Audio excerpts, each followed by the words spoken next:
There is going to be a kind of festival held on Mother Base. They are calling it Peace Day. Snake and his men may be without a nation, but they are still an army, and that means sometimes they have to fight the bad guys. Of course, they should not fight at all. It is obvious to me that any problem can be solved with reasonable discussion. Maybe Snake and the others think so too, because the idea is to set aside war for one day a year and relax in peace. I do not know how it came about, but apparently Snake and Miller got the idea while they were talking, and everyone on Mother Base went along with it. To think that deep down they all share a love of peace, that makes me happy. But never mind that. Somehow I have ended up singing on stage. Miller was all, "Come on, both our names mean peace. It will be great."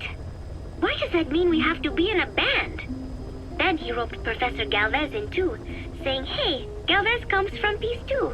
We are the perfect act." I am not sure Miller really understands the origins of the name Galvez. But then again, you always have to take Miller's talk with a grain of salt. What I cannot believe is he went and told everyone we'd be performing together without even asking my opinion. Now everyone thinks it has all been decided. I like to sing, but I have never had to perform in front of a crowd. I do not think I'm up to this. But everyone seems to be looking forward to it. I guess I would hate to let them down. And anything is better than letting Miller sing.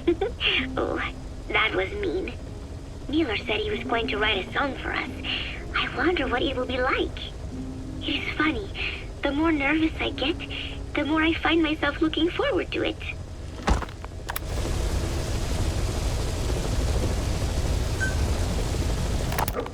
The whole base is busy getting ready for Peace Day. Miller has finished writing his song, so I went with Professor Galvez to listen to it. Miller was really into it, humming away as he played the song on his acoustic guitar. But the song melody did not match up with the guitar chords at all, and it sounded more like a mess than music. Miller's very enthusiastic, but I think he's tone deaf. I guess the guitar backing sounded good at least. But as I was wondering how to break it to Miller, Professor Galvez took out an odd instrument. It was just two antennas sticking out of a box, more like a radio than a musical instrument. He said it was invented by the Soviets, but why would Professor Galvez own a Soviet-Russian instrument? I asked him, and he told me music has no borders. Well, I cannot argue with that. Good music is something people of any nation can appreciate. Why not abandon war and just make music together? But anyway, the professor offered to try playing the melody on his instrument in time with Miller's guitar.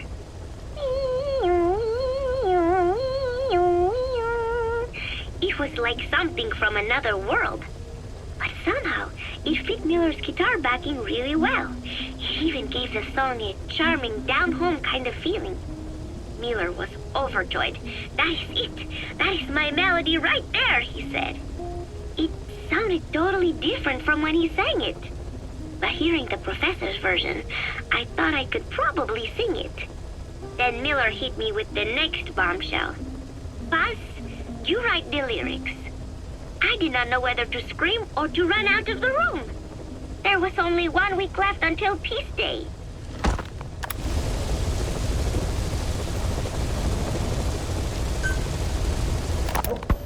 So, as if putting me on stage to sing was not enough, Miller even expected me to write the lyrics. He even said he had thought of the title already. Love Deterrence. As if he had done the hard part. Deterrence. Love, deterrence? Deterrence is when nuclear weapons prevent war, right? I do not see how love fits in. But it was too late to complain, so I just sat and listened to the tape of Miller's backing guitar and the professor's melody over and over again. I guess the melody is more Professor Galvez's creation than Miller's, but on the whole, I think it is actually a good song. First, it goes for your heart with a sorrowful opening, but then you feel revitalized as the song goes on. Miller grew up in post-war Japan. Maybe that is why the song has that kind of balance. Long ago, I heard some Japanese music called enka, I think. It sounded this way. But I wonder why it has to sound sad in the first place. Miller called it love deterrence. Doesn't that mean he had a love song in mind? All I see of Miller and women is the way he fools around with a lot of them at once. But maybe he has had his heart broken too. And what about me? I found myself thinking about Chico and Snake as well. I know Chico has a crush on me, so naturally he should come to mind. But why Snake? He saved me, and I feel indebted to him. But I thought that was all he meant to me. Why does my heart flutter when I think of him?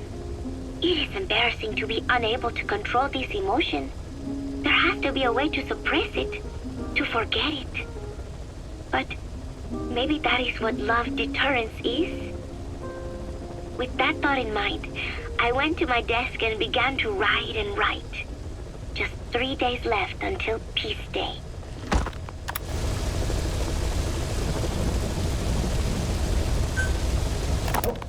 I finally had a decent draft of the lyrics, so I showed them to Professor Galvez first. He liked them. He said I had done a superb job capturing the sense of a young girl's troubled heart. There were 1 or 2 lines I thought needed brushing up, so although he said lyrics aren't my specialty at first, he gave me some advice. Everything he said made perfect sense. When I tried putting in his changes, they made the song feel deeper, more sincere. That is the professor for you. He always has the answer. With the lyrics finished, I was ready to show Miller. He does not often take things seriously, but all of a sudden, he was saying, Paz, you have the soul of an Enka songwriter. And I did not even listen to Enka all that much. Maybe I am pretty talented after all. But still, it took so much time to write the lyrics that there is hardly any time left to rehearse before Peace Day. The 3 of us rushed into the makeshift practice studio on Mother Base to see how we sounded together. Miller strummed away with a big smile on his face. I sang the main melody, and Professor Galvez improvised a backup melody. I know the professor is smart, but is there anything he cannot do? And Miller's guitar playing sounded a lot better now that he stopped singing. But I can hardly criticize his voice. I thought I had learned the song well enough listening to the tape as I wrote the lyrics, but I had trouble with the pitch and kept missing the rhythm. I have to practice, but there is almost no time left. It is just 3 days until Peace Day. Wait, I thought there were 3 days left before. I went and checked today's date with Miller and the professor. The date has not changed. It is the same day. Something is strange. Am I reliving the same day?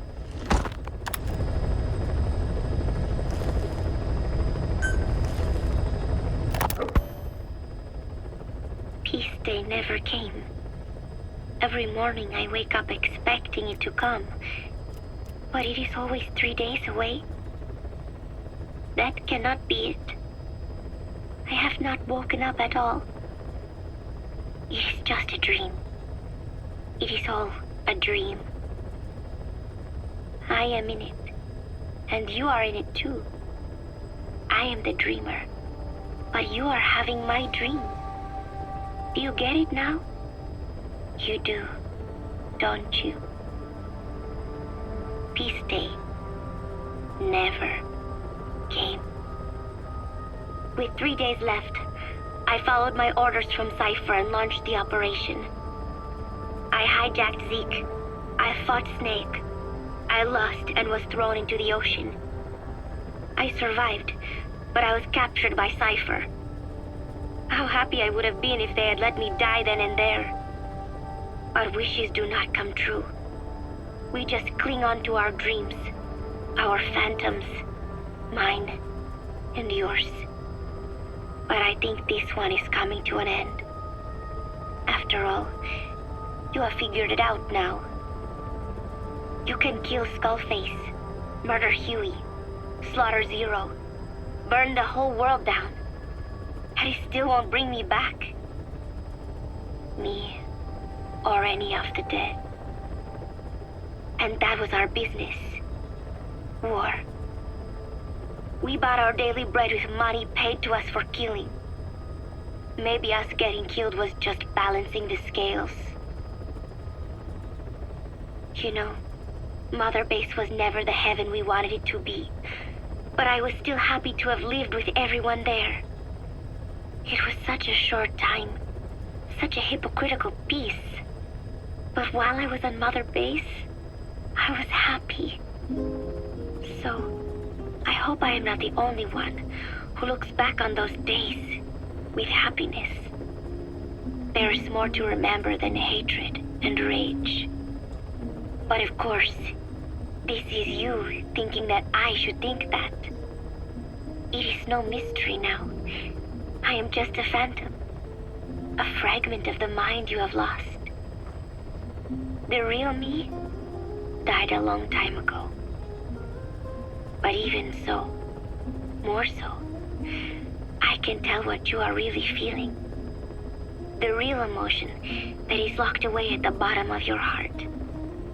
Let it fly out. Let it guide you. Live. I think it is my job to tell you that. That is why I exist.